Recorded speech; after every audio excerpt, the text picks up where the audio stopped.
What is up, guys? What is going on? And today we're going to be talking about Elvis Presley. He was so famous and iconic, and you know, he disappeared. He just disappeared. Yeah, no one ever found his body or anything like that. He just literally vanished. So that's crazy, huh?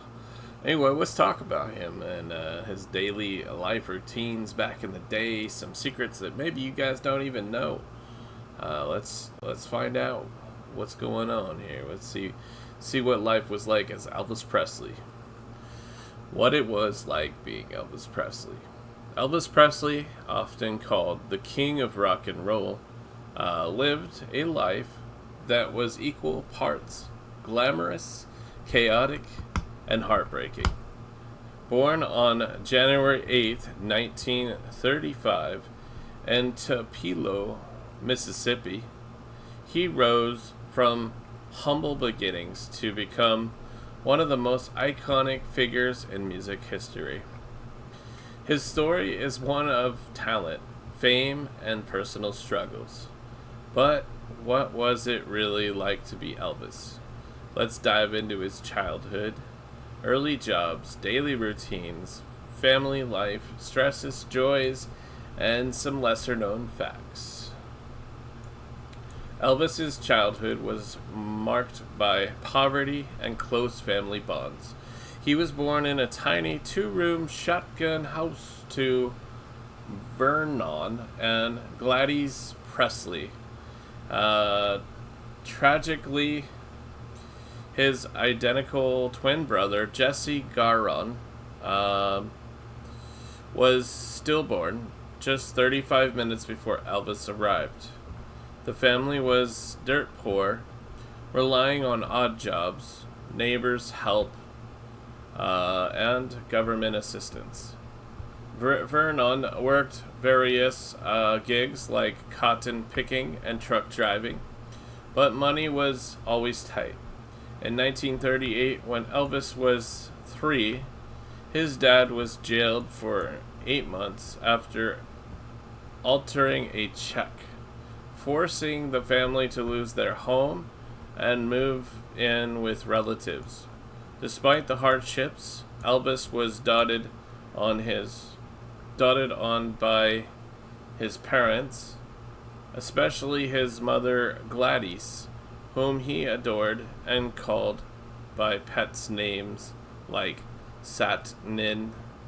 They attended the Assembly of God Church, where young Elvis got his first taste of music through gospel hymns. At age 10, he performed publicly for the first time, singing Old Shep at a fair and placing fifth. He received his first guitar soon after, learning chords from uncles and local pastor. Music became his escape from the tough times. In 1948, when Elvis was 13, the family moved to Memphis, Tennessee, hoping for better opportunities. Life there was still rough. They lived in public housing and shared boarding rooms. Elvis attended Humus High School, where he was shy and average in studies, earning a C in music class. Teachers noted he was a mama's boy and faced bullying for his quiet nature. But by his senior year, he started standing out with his long sideburns, slicked back hairstyle with rose oil and Vaseline, and flashy clothes inspired by the vibrant Beale Street blues scene. He soaked up influences from black R&B artists on the radio and all-night gospel sings at the Ellis Auditorium. These experiences shaped his unique sound, blending gospel with country, blues, and pop. Before fame, Elvis worked everyday jobs to support his family. After graduating high school in 1953, he took a job as a truck driver for Crown Electric Company, earning about $1.25 an hour. Oof. He dreamed of music dreamed of music though, and in summer of 1953, he paid $4 to record 2 songs at Memphis Recording Service, later Sun Records. As a gift for his mom, that demo caught the ear of producer Sam Phillips, who saw potential in the young man's raw energy. Elvis's big break came in 1954 with his first single, That's All Right, kicking off his meteoric rise. Once famous, Elvis's daily routine flipped upside down, especially in his later years at Graceland, the Memphis mansion he bought in 1957 for $102,500 when he was just 22. He became nocturnal, living at night to escape the constant fan attention. A typical morning for Elvis started around 4 p.m. when he'd wake up and have a massive breakfast. Think homemade biscuits fried in butter, sausage patties, 4 scrambled eggs, and sometimes bacon.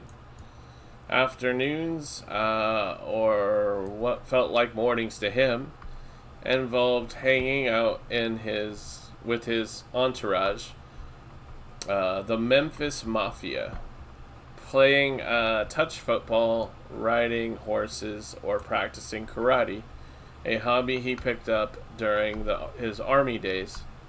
He'd often read spiritual books or discuss philosophy, showing his deeper side. As the day turned to evening, Elvis's schedule ramped up.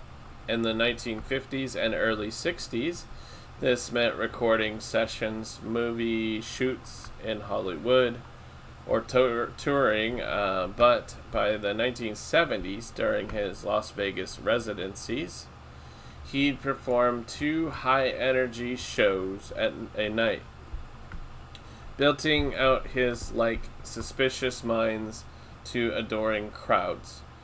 Nights were for unwinding or partying. He'd rent out entire movie theaters after midnight, watching films until 3 or 4 a.m., sometimes dawn, with his friends and dates.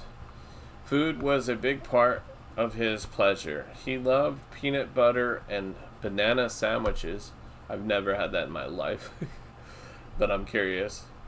Often fried, and had a soft spot for Southern comfort foods.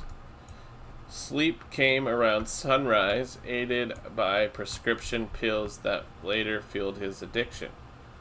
Family was central to Elvis's life. He married Priscilla Biolio on May 1st, 1967. In a quick Las Vegas ceremony, they met when she was 14 and he was 24. During his army service in Germany in 1959, Priscilla moved to Graceland in 1963, and their daughter Lisa Marie was born exactly 9 months after the wedding on February 1st, 1968. Elvis was a devoted dad, spoiling Lisa with toys and even flying her on his private jet for snowball fights in Colorado. But the marriage strained under his touring schedule. Indefinitely rumors and drug use, or infidelity rumors and drug use, leading to divorce in 1973.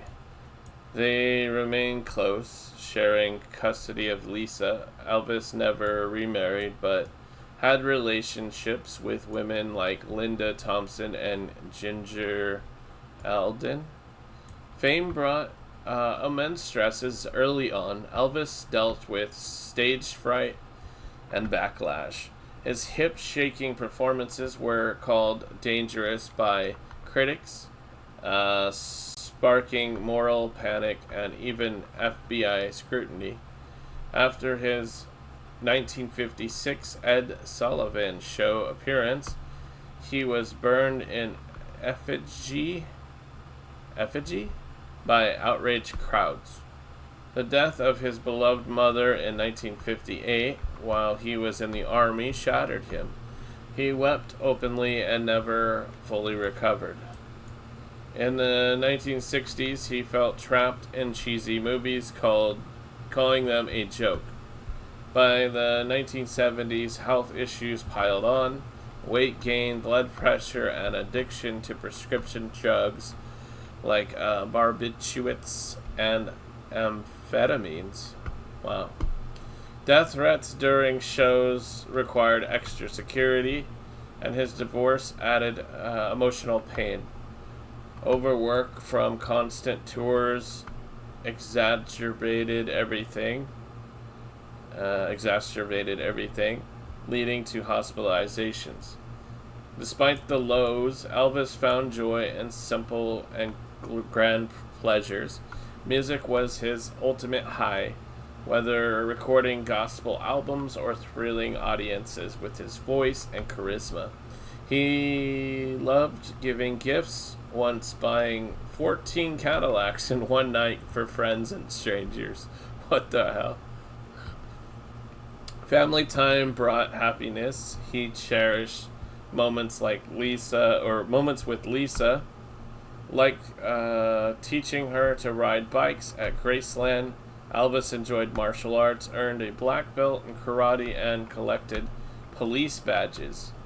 Even meeting President Nixon in 1970 to get a federal narcotics badge. His rumor shown, in pranks, or his humor shown in through pranks, and he found solace in spirituality, reading books on religion late at night. Some fun facts about Elvis aren't common knowledge. His manager, Colonel Tom Parker, was actually an undocumented immigrant from Netherlands named Andreas Cornelius van Kuijik,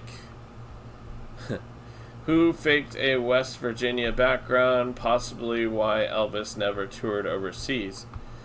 In 1964, Elvis bought Franklin D. Roosevelt's presidential yacht, the Potomac, for $55,000, but donated it to St. Jude's Children's Hospital after just weeks. A spider species, Pareidonia presley, was named after him in 2012. And in 2018, he received the Presidential Medal of Freedom posthumously from President Trump. Elvis also had a quirky habit when alone in a room. He talked to himself or narrative his actions, or narrate his actions, perhaps from years in the spotlight. Being Elvis Presley meant living in a whirlwind of adoration and isolation. From a poor kid in Tupelo to global superstar, his life was filled with electrifying highs and crushing lows. He sold over 1 billion records, starred in 33 films, and influenced generations, but personal demons led to his death on August 16th, 1977, at age 42, yet his legacy endures, proof that the king still rules hearts worldwide. Wait, so they say he died in 1977, but isn't there like rumors that he was like still alive and hiding somewhere and faked his death, or I don't know. I swear there was something like that going on with Elvis, but it says there's a date for his death. It was August 16th, 1977. Anyway, what do y'all think about this? This is quite interesting. Leave me a comment down below. Were you a big Elvis fan? Do you want to add anything more to this? Let me know in the comment section, guys. And do me a big favor, check out my sponsors. I got the banner rotating at the top there. You get your free crypto. Just click that link down in the description, that simple.bio link. It takes you to all my affiliate links. And if you sign up at like Coinbase and deposit, I believe $20, you get $30 for free. If you deposit $100 at Uphold, you get $20 for free there. And then, we have great deposit bonuses also at BTCC and BitTrue. And they also have leverage trading services. So if you guys want to get into leverage trading, you can make a ton of money, but you can also lose a ton of money. So be very careful with those. And, if you guys want to maybe secure your crypto with a Ledger hardware wallet, it's better than keeping crypto on exchanges. There's a link for a Ledger as well. Get a loan against your crypto. Don't sell your crypto. Loan against it. Basically, CoinRabbit can hold your crypto as collateral, send you a loan, and then you can spend that however you want, or increase your crypto stacks with that loan money, and then buy it back at a later date, kind of like a pawn shop. So it's pretty cool. Anyway, check it out. Yeah, the links are down there. Just click simple.bio link, and then it'll take you to all the links.